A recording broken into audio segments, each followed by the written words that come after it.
panggilan dan iman kita seharusnya itu tidak situasional. Panggilan dan iman itu relevan lintas generasi, lintas zaman, lintas situasi. Ada tidak ada resesi, ada tidak ada COVID.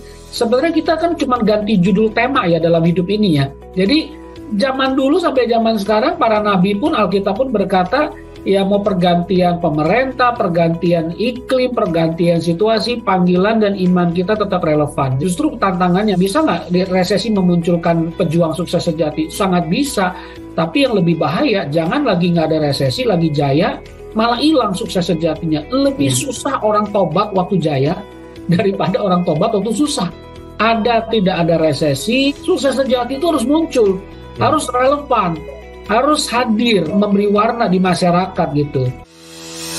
Surviving Business and Job Climate Change in 2023. Ikuti program Sukses Sejati 2.0 Blended Learning batch yang ke-7 untuk para pemimpin, profesional, dan pengusaha. Dimulai 27 Mei 2023. Dapatkan inspirasi yang menarik melalui sharing dari para pelaku bisnis yang berdampak di tempat kerja, usaha, serta komunitas. Dengan kombinasi pembelajaran digital dan Saturday Together secara onsite dan hybrid bersama top-rated speakers, praktisi bisnis dan dunia kerja. Menghadirkan Julian Fu, Paulus Bambang, Heru Kumarga, Johono Esudirgo, Junaidi Lee, Yakub Kusmanto, Yonatan Nugroho. Untuk informasi dan pendaftaran kunjungi www.kbc.or.id/ssbl7 atau hubungi 0813 2678 3343. Dipersembahkan oleh Kingdom Business Community, a God Center Marketplace Community. Biasanya kan kalau orang lagi susah semuanya pokoknya selamatkan diri sendiri dulu kan ya, save ourselves. It's not wrong, nggak salah. Tapi bagaimana Tuhan menaruh hati kita untuk punya kebesaran hati, karena perjalanan menuju sukses sejati bukan hanya kita belajar di harta keuangan tok ya yang kita ukur, tapi ada harta hubungan, harta lainnya. Karena sebagai komunitas saya melihat kedewasaan rohani itu bukan bicara kita tenang dengan Tuhan waktu kita lagi jaya ya. Saya bisa melihat teman-teman yang lagi berjuang di komunitas KBC ini, mereka juga punya struggle. Siapa bilang yang kesaksian cerita di dalam sukses sejati ini orang-orang yang udah sukses dan jaya dan tidak ada apa artinya kebal masalah ya. Kita semua punya challenge ya. Tapi jadi gini, bisnis atau pekerjaan boleh aja tergantung situasi. Kadang naik, kadang turun, kadang resesi, kadang enggak. Bisnis boleh, pekerjaan boleh. Tapi iman harus menjadi fondasi. Jadi kitanya nggak gampang diombang-ambingkan. Dan ketenangan itu tergantung relasi dengan Tuhan. Jadi saya bisa lihat ya, ciri-ciri anak Tuhan yang mereka bilang dekat dengan Tuhan, salah satu karakteristik yang bisa kita cek adalah tenang. Karena bisnis boleh tergantung situasi, tetapi iman harus tertanam dengan fondasi yang kuat, ada fondasinya, dan ketenangan itu tergantung relasi atau kedekatan kita dengan Tuhan. Jadi itu pilihan. Saya ingin teman-teman yang berjalan menuju sukses sejati jangan tunggu perfection. Ya, Tuhan, apa yang ada di tangan saya, jadikanlah itu berkat. Bahkan di tengah resesi yang mungkin banyak orang bilang akan kita alami. Jadi ramalannya seperti itu. Saya lagi berkata dalam hati Tuhan, jangan sampai ada orang-orang di komunitas KBC ini sampai gengsinya makan aja nggak bisa, kesulitan datang, nggak ada teman untuk diajak di call a friend. Atau di WA, atau di teks. Saya bukan mengajarkan kita hidup dari belas kasihan orang. Kita semua punya harga diri kok, saya tahu itu. Tapi kalau sampai kita ada kebutuhan yang udah mendasar nggak bisa terpenuhi, buktikan arti komunitas. Pikirkan arti makna dari komunitas itu seperti apa. Jadi buat saya kita harus lebih peduli. Sesusah apapun kita harus lebih berbagi. Seterbatas apapun kita harus lebih berani menelpon, mengecek, ketemu teman-teman yang mengalami perjuangan, menawarkan doa, menawarkan akses, menawarkan informasi yang berharga, menawarkan dukungan, menawarkan apapun juga yang bisa membuat kita menjadi alat Tuhan. Sama seperti doa San Francisco Assisi, Tuhan jadikanlah aku pembawa damai, karena kita mau tahun politik.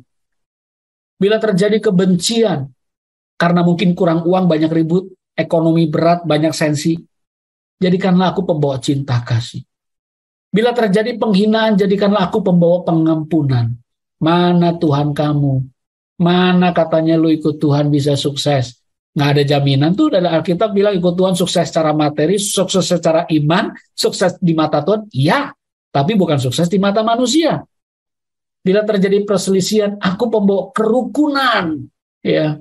Bila terjadi kebimbangan di kantor, di komunitas, jadikanlah aku pembawa kepastian.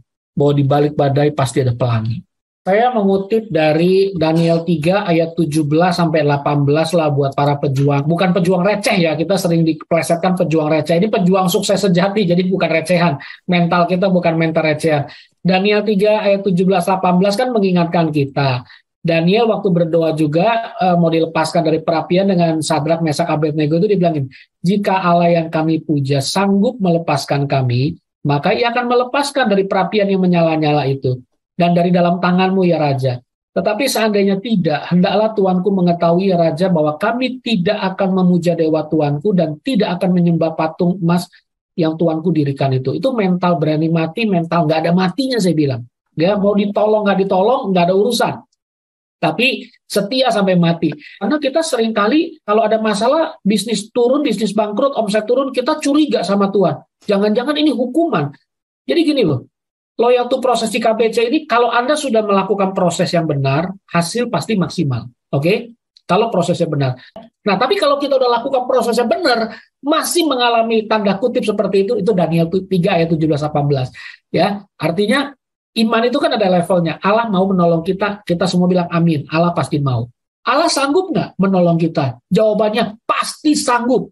Ya, pertanyaannya, kalau udah lakukan proses, Allah mau, Allah sanggup, masih belum mengalami terobosan, ya berarti Allah berdaulat.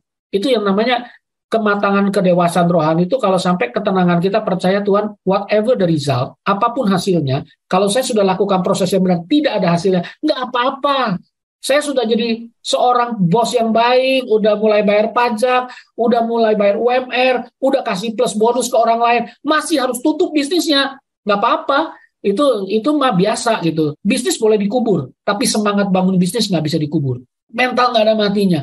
Kalau sampai udah kita melakukan yang terbaik, iman dijaga, perapian ini tidak lewat dari kita, kami tidak akan menyembah Allah yang lain. Itu namanya Allah berdaulat. Panggilan dan iman kita seharusnya itu tidak situasional. Panggilan dan iman itu relevan lintas generasi, lintas zaman, lintas situasi. Ada tidak ada resesi, ada tidak ada COVID. Sebenarnya kita kan cuma ganti judul tema ya dalam hidup ini ya. Tantangannya 98 krisis ekonomi ya kan, dolar ya, terus kemudian ada lagi krisis yang mana lagi, katanya sebelum tahun 2000 pun tahun 18 sekian ada krisis pandemi juga dulu yang bukan COVID, cuman ganti judul nama penyakit aja gitu ya. Jadi zaman dulu sampai zaman sekarang para nabi pun, Alkitab pun berkata ya mau pergantian pemerintah, pergantian iklim, pergantian situasi, panggilan dan iman kita tetap relevan. Jadi justru tantangannya, bisa nggak resesi memunculkan pejuang sukses sejati? Sangat bagus, sangat bisa. Tapi yang lebih bahaya, jangan lagi nggak ada resesi, lagi jaya, malah hilang sukses sejatinya. Lebih susah orang tobat waktu jaya daripada orang tobat waktu susah. Ada tidak ada resesi, sukses sejati itu harus muncul, harus relevan, harus hadir, memberi warna di masyarakat gitu.